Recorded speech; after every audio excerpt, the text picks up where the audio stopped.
సభాయ నమః. గత ఎపిసోడ్లో స్వామి వివేకానంద జీవిత చరిత్రలో కొన్ని ముఖ్య ఘట్టాలు తెలుసుకున్నాం.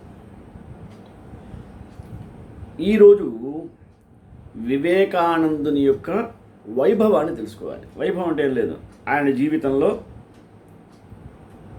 ధర్మోద్ధరణకై చేసినటువంటి విశేష కృషిని గురించి వైభవోపేతంగా చెప్పుకోవడమే. స్వామి వివేకానంద చిన్ననాటి నుండి కూడా తన తల్లిదండ్రుల దగ్గర ఆధ్యాత్మిక భావనలను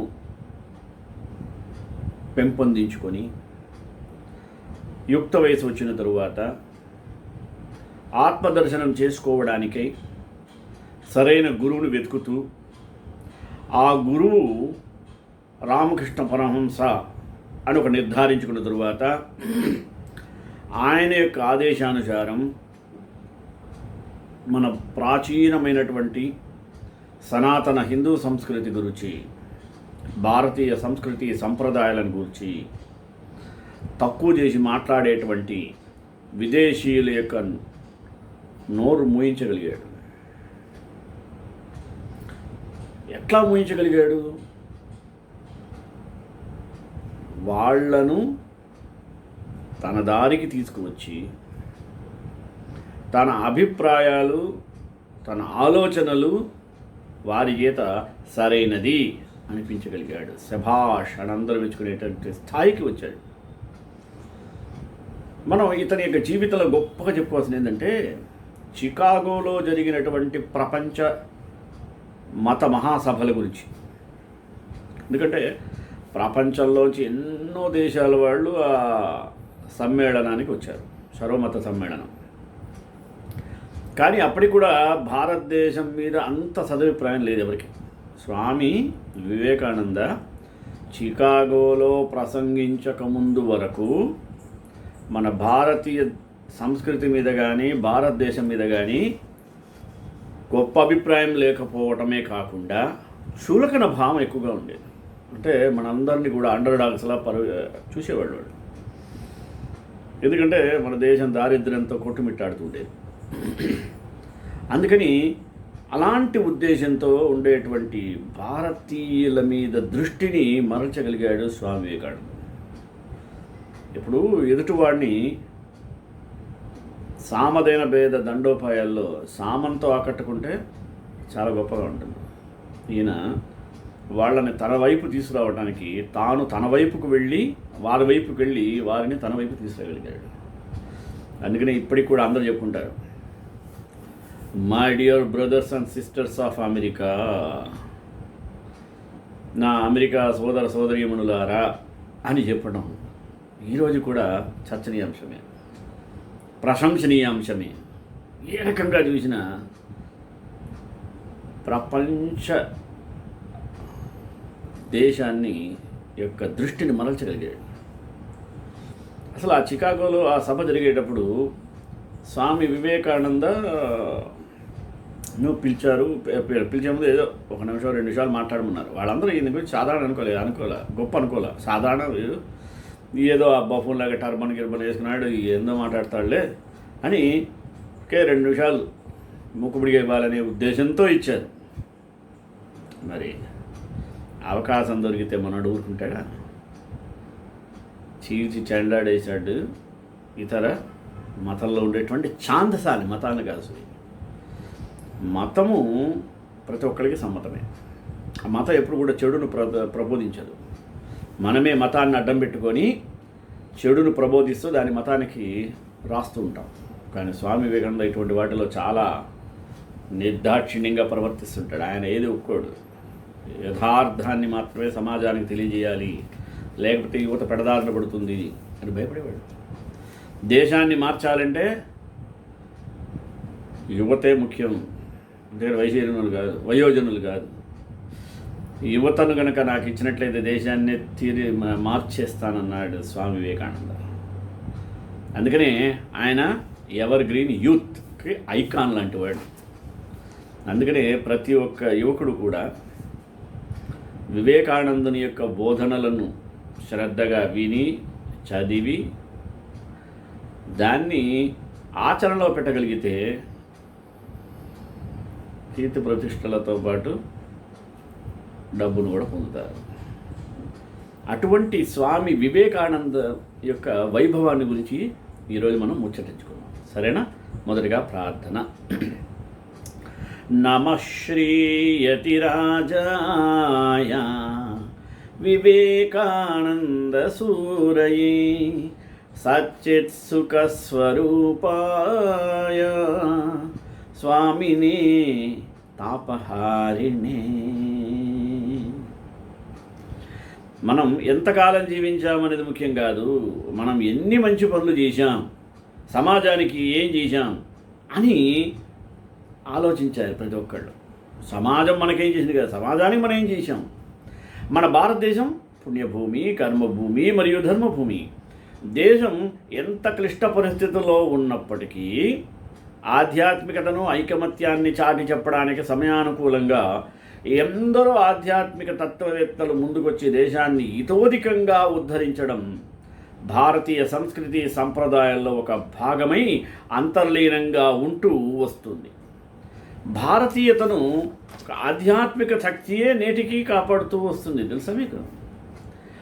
అలనాడు నెలకొన్న సంక్లిష్ట పరిస్థితుల్లో భారతదేశాన్ని ఒకే తాటి మీదకు తీసుకురావడానికి ఎందరో ప్రయత్నించారు. వారిలో ఆది శంకరాచార్యులు ముఖ్యులు. కాశ్మీర్ నుంచి కన్యాకుమారి దాకా ఆసేతు హిమాచలము పర్యటించి అందరికీ ఆత్మబోధ చేశారు ఆయన.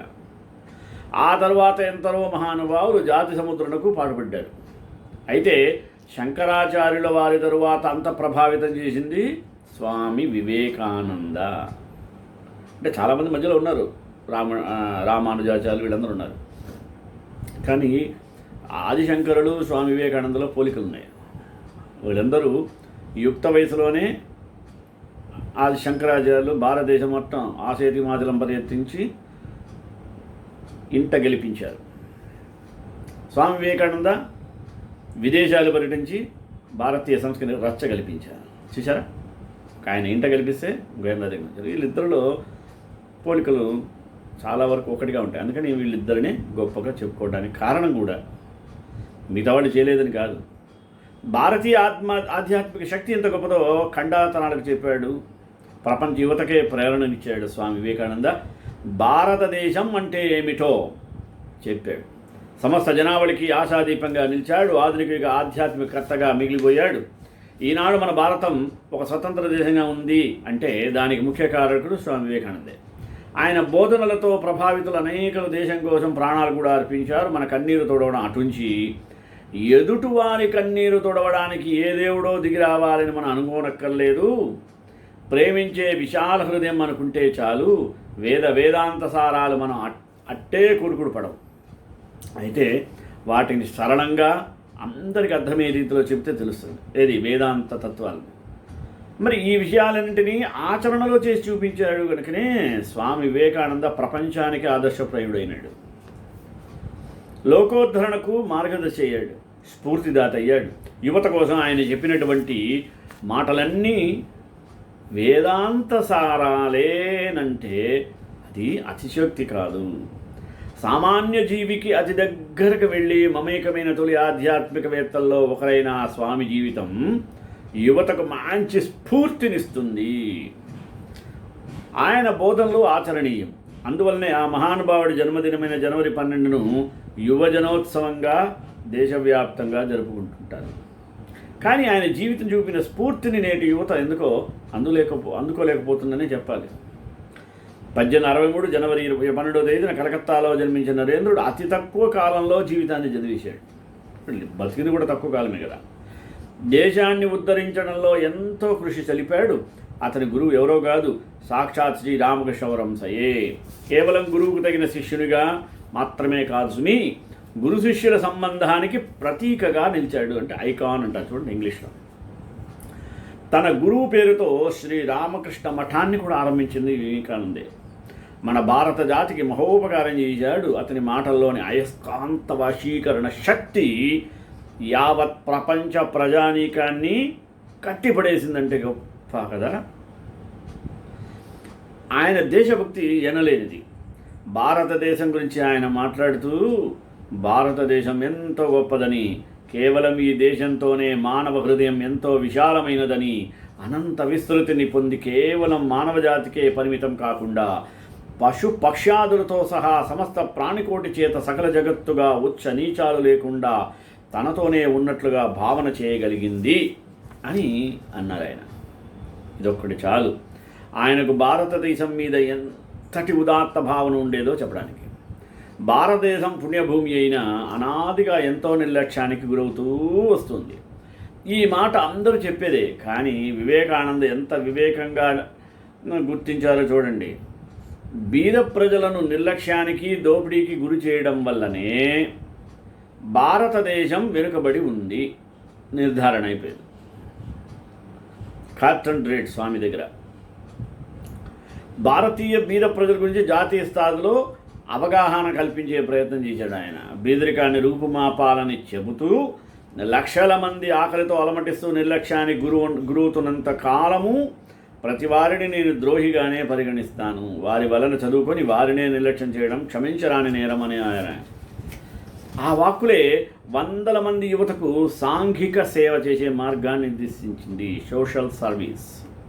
నిజమే, భారతదేశంలో నేడు ఎక్కడ ఎలాంటి విపత్కర పరిస్థితులు ఏర్పడినా ఆయన స్ఫూర్తితో నెలకొని పనిచేస్తున్న శ్రీ రామకృష్ణ మఠం ప్రజాసేవలో ముందంజలో ఉంటుంది. తెలుసా మీకు? మరి వివేకానందులు కోరుకున్నది కూడా అదేగా. ప్రజలే ఎన్నుకొని ప్రభుత్వాలు నడిపేవారు మాత్రం ఇప్పటికీ భారతీయత పట్ల, పేద ప్రజల పట్ల చిన్నచూపే చూపడం, వారి పేరుతో దేశాన్ని దోపిడీ చేయడం కనుక చూస్తే, నా 160 జన్మదినాల తర్వాత కూడా భారతదేశ ప్రజల్లో మార్పు కలుగుదా అని ఆయన యొక్క ఆత్మ క్షోభించక మానదు. 1893లో ఆయన అమెరికా వెళ్ళడానికి ముందు, ప్రపంచ జాతిని జాగృతం చేసేదానికి ముందు భారతదేశమంతటా విస్తృతంగా పర్యటించాడు. లక్షల కొద్దీ జనాభాను చూశాడు. వారు పేదరికంతో మగ్గిపోవడాన్ని చూసి చలించిపోయాడు. అంత పేదరికంలోనూ వారికి చుక్కానిలా ఆధ్యాత్మికత వారి వెన్నంటే ఉండే ధైర్యంగా వారిని ముందుకు నడిపిస్తుంది కూడా ఆయనే చేసేవాడు. దేశానికి విలువలేని సంపదలను సమకూర్చి పెట్టేవారేమో రోజు రోజుకి పేదరికంలో మగ్గిపోతున్నారు. వారిని నిర్లక్ష్యం చేసే, వారిని దోపిడీకి గురి చేస్తుండే పాలకులను చూసి ఆగ్రహం చెందాడు. శతాబ్దాల ఈ నిర్లక్ష్యం దోపిడీల వల్లే భారతీయత పతనావస్థకు చేరుకుందని, సాంఘిక దురాచారాలు తోడవడంతో ప్రజలకు తమ శక్తి ఏమిటో తామేమిటో తెలియకుండా పోతుందని పాపం చాలా బాధపడ్డారు స్వామి వివేకానంద. నిరాశ నిస్పృహలతో కూడిన ప్రజానీకానికి ధైర్యం చెప్పి వారిలో ఆత్మవిశ్వాసాన్ని పెంపొందింపజేయాలని గుర్తించాడు. మన ప్రాచీన ఆధ్యాత్మిక సంస్కృతికి పునర్వైభవాన్ని తేవాలని కూడా గుర్తించాడు. అదే ఆయన వేదాంత సారము, వేరే లేదు. భారతదేశం బానిసత్వంతో మగ్గుతూ, ఆత్మవిస్మృతితో, ఆత్మన్యూనతాభావంతో, విదేశీ పాలనలో కుల మతాల ఊబిలో కూరుకుపోయిందని అందరూ భావించే వేళ అవతరించిన వివేకానంద స్వామి అలా భారతదేశం పట్ల శ్రద్ధ తీసుకోకబట్టే మనం ఈ మాత్రమైనా ఉండగలిగాం. తెలుసా? కాబట్టి ఆయనకు మహానుభావుడికి నమస్కారాలు తెలియజేయాలి. విదేశాల్లో విజయకేతనాలు ఎగురవేయగలుగుతున్నాం, కానీ వివేకానందుని కాలానికి ఈ కాలానికి భారతదేశ పరిస్థితుల్లో చెప్పుకోదగ్గ తేడాలు లేవే అని అనొచ్చు. ఎందుకంటే తరగని పేదరికాన్ని, పెరిగే అవినీతి చూస్తుంటే, ఏది అవినీతి యొక్క భాగవతాలు, మరి భారత యువత మేల్కో అని ఆయన చెప్పిన మాటలే ఇప్పటికీ ఎంతో విలువైన సందేశంగా భావించాలి. చికాగోలో స్వామి వివేకానంద పర్యటించి తన ఉపన్యాసంతో ప్రపంచమత సమ్మేళన ప్రపంచాన్నే ఒక కుదుపేశాడు. ఒక చక్. 1893 సెప్టెంబర్ 11 ఆయన అక్కడ చేసిన ప్రసంగం నేటి ప్రపంచ దేశాల్లో ప్రతిధ్వనిస్తుందంటే పెద్ద అతిశయోక్తి కాదు. ఆ రోజు ఆయన ఉపన్యాసంలో చెప్పింది ఒకటే, ఏ పెద్దగా చెప్పలా, మతాలనేవి మానవతను పెంచేలా ఉండాలి. That's all. దేవుడు ఒక్కడే, ప్రపంచమంతా ఒకటే, ఇది అందరూ తెలుసుకోవాల్సిన విషయం. అదే ఆయన అభిమతం. చికాగోలో ఆయన ప్రసంగాన్ని విన్నవారంతా ఆయన వాక్పటిమకు, మేధో సంపత్తికి వందనాలు అర్పించారు. భారతదేశం ఎంత గొప్పదో, నాని నడిపిస్తున్న ఆధ్యాత్మిక శక్తి ఎంత ప్రభావ కీలకమో ప్రపంచ మానవాళికి తెలిసింది.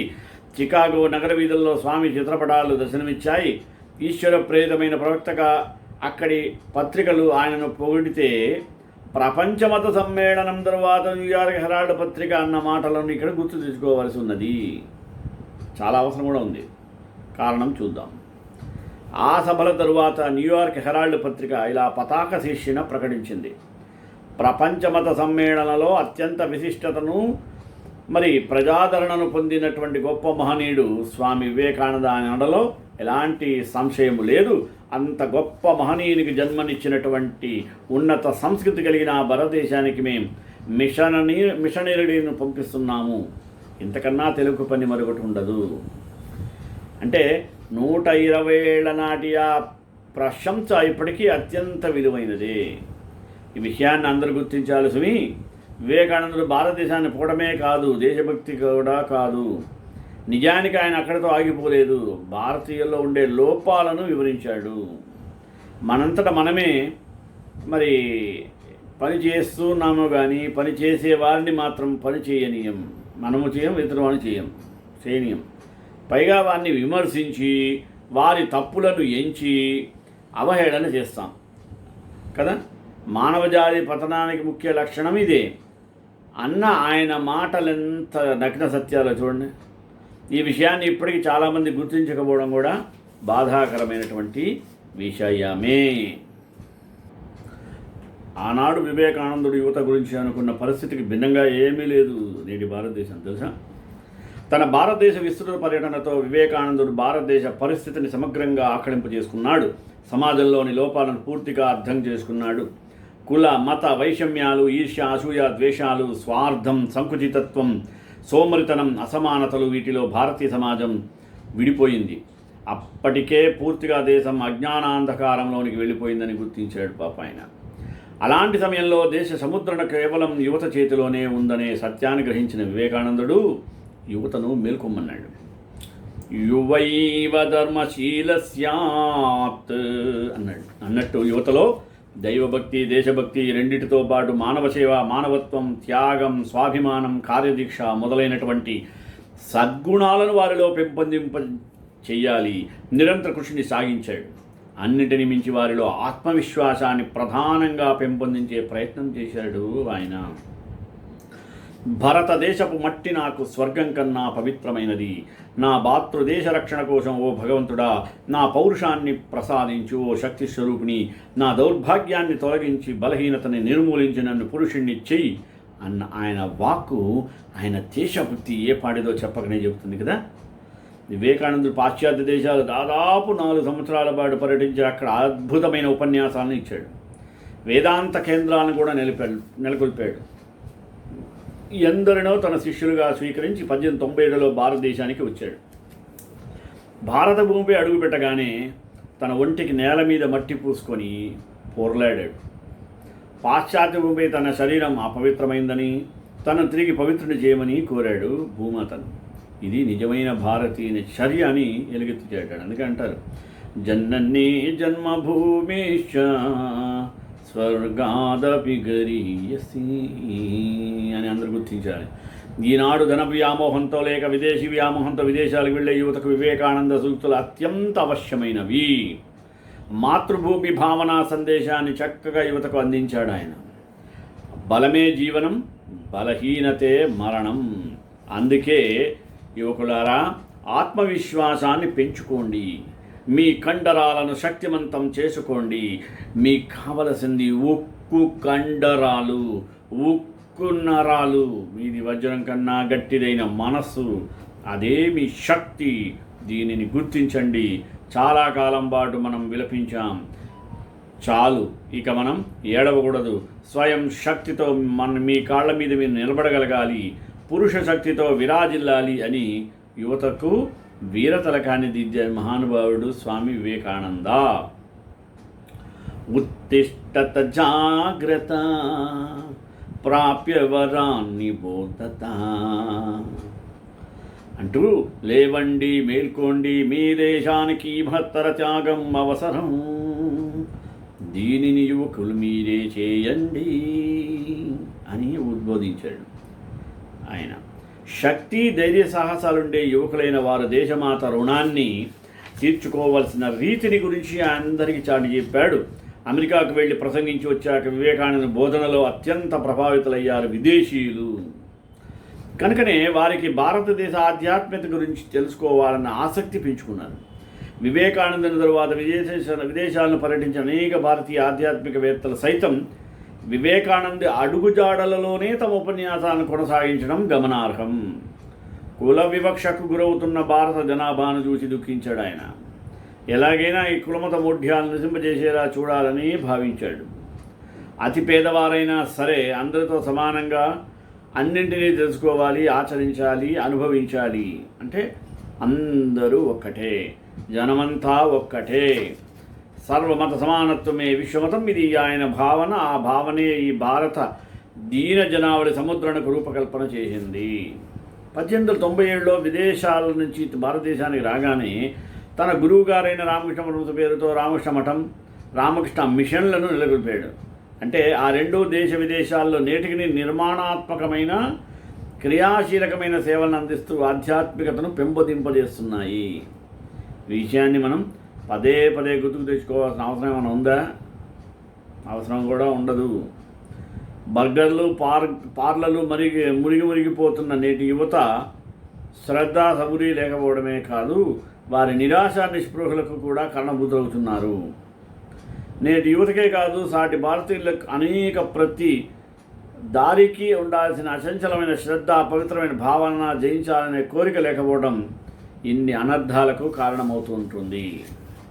ప్రపంచంలో ఊహించనంత గొప్ప మార్పు వస్తుంది. విదేశీ మోజులో పడి స్వదేశాన్ని మరిచి యువతకు వివేకానందుడు చెప్పింది ఇదే. ఏమన్నాడు వాళ్ళగా గట్టిగా? రండి, విదేశాలను గమనించండి. మీ సభ్యులను, మీ దేశాన్ని మీరు ప్రేమిస్తున్నారా? అయితే రండి. ఉన్నతమైన ఈ దేశ మౌలిక విలువలను సాధించడానికి సంఘర్షణ సాగిద్దాం. రండి, వెనుదిరిగి చూడొద్దు. మీకు ప్రియమైన మాటలతో అతి దగ్గరగా ఎవరన్నా పిలిచినా సరే వెనుదిరిగి చూడొద్దు.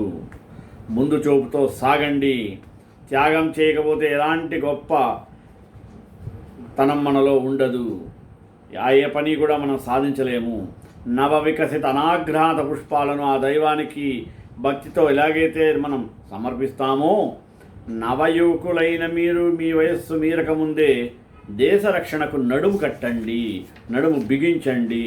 విజయం మీదవుతుంది అని హిందువునిగా గర్వించండి, హిందువుగానే జీవించండి అన్నారు ఆయన. ఆయన అచంచలమైన దేశభక్తిని సూచిస్తుంది. భారతదేశ ప్రజలంతా ఒకటే జాతి, నా జాతి నాకు సర్వకారణం, హిందువుగా పుట్టినందుకు హిందువును అని చెప్పుకోవడానికి నాకెంతో గర్వంగా ఉంది.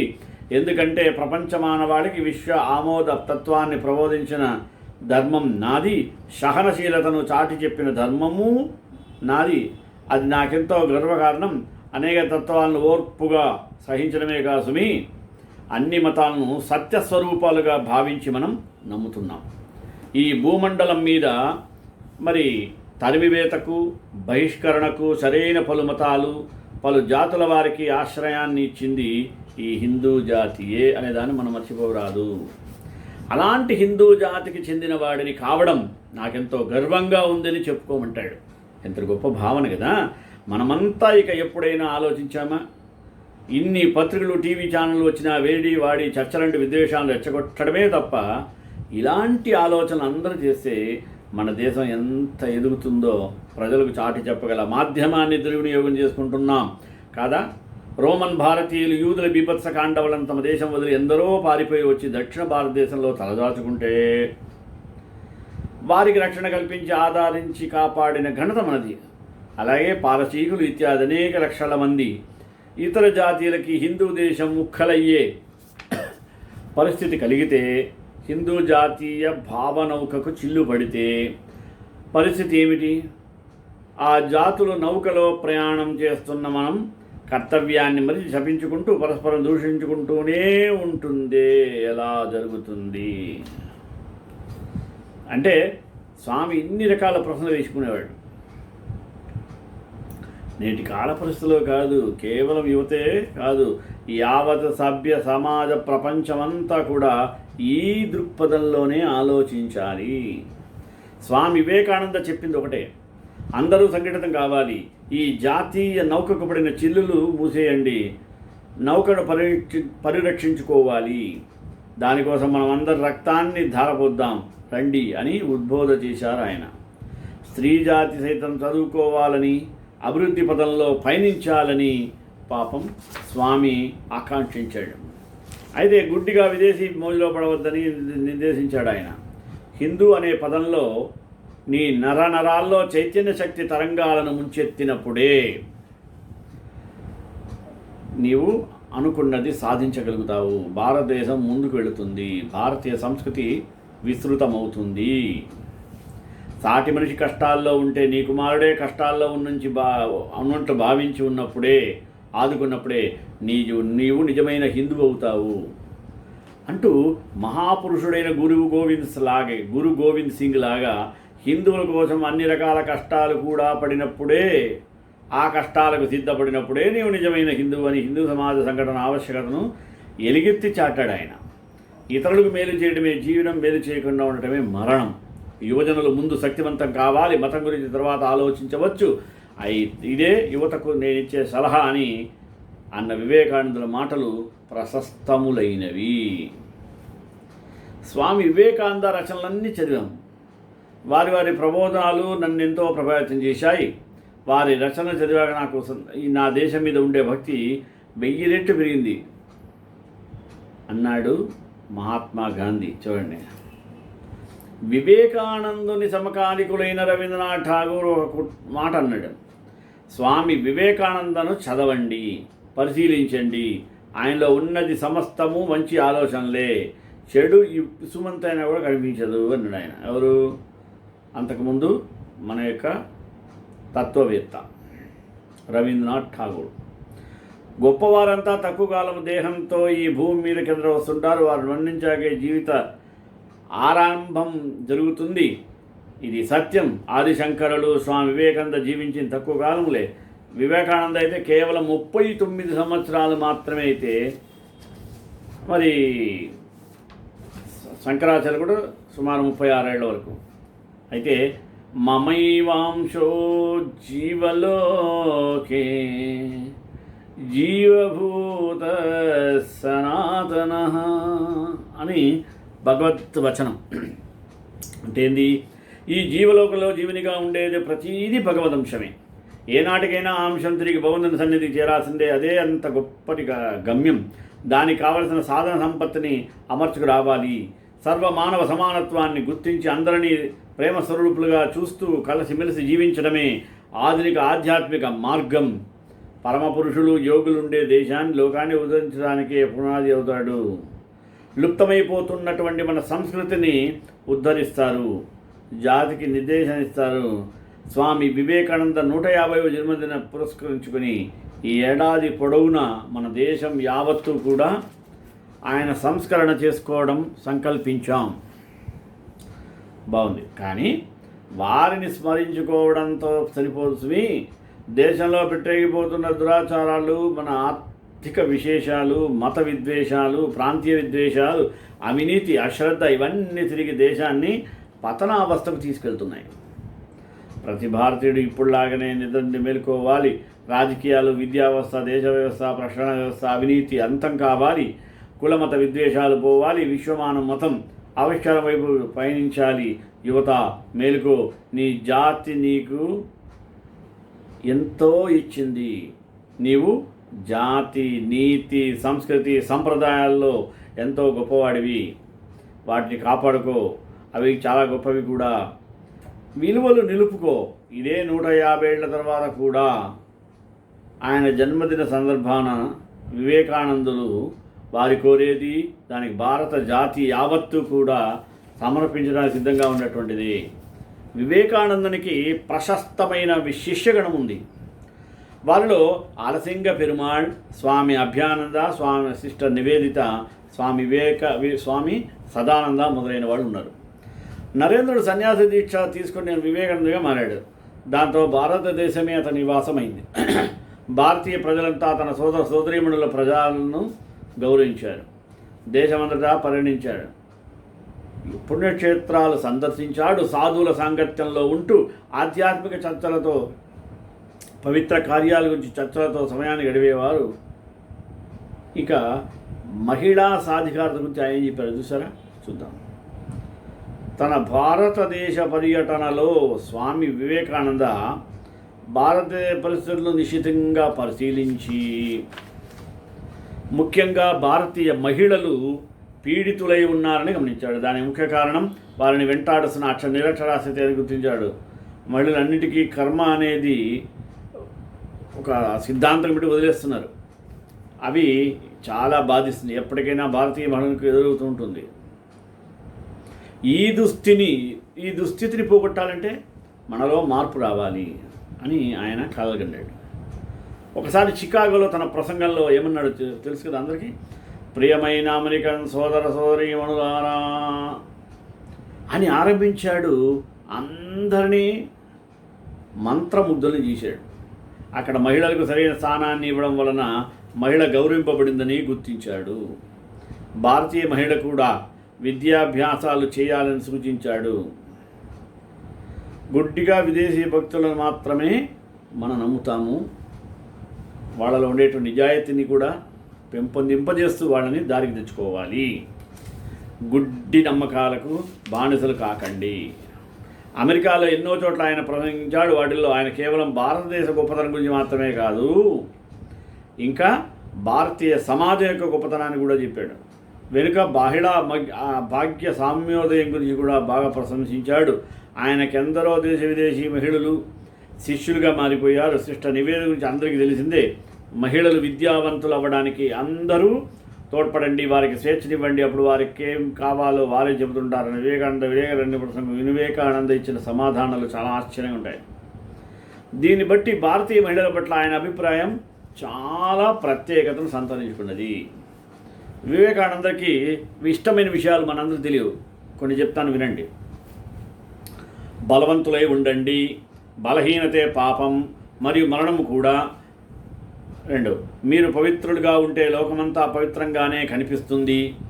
సత్యం, పవిత్రత, నిస్వార్థత ఇవన్నీ ఎవరిలో వర్ధిల్లుతాయో వారిని సృష్టిలో ఏకస్థితికి నాశనం చేయలేదు, వారిని ప్రతిగండించలేదు కూడా.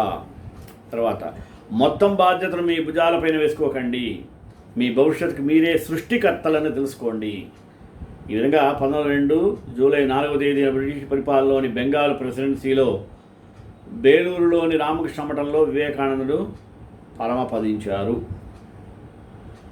అప్పుడు ఆయన వయస్సు కేవలం 39 ఏళ్లే. ఆయన చేసిన సేవలకు గుర్తింపుగా ఆయన జన్మదినం జనవరి 12వ తేదీని 1984 నుంచి ఏం చేస్తున్నారు, యువజనోత్సవంగా సెలబ్రేట్ చేసుకుంటున్నారు. ఆ యువజనోత్సవం రోజు యువకులందరూ కూడా దృఢమైన పట్టుదలతో స్వామి వివేకానందని స్ఫూర్తిగా తీసుకొని మన భారతీయ సంస్కృతి ఇనుముడింపజేస్తారని కోరుకుంటూ శ్రీకాంతాయ కళ్యాణ నిదే నిదేదనాం శ్రీ వెంకట నివాసాయ శ్రీనివాసాయ మంగళంగా శాస్త్రభయ మతాచార పురోగమై సర్వైష పూర్వైరాచార్య సద్గుతాయాస్తు మంగళం.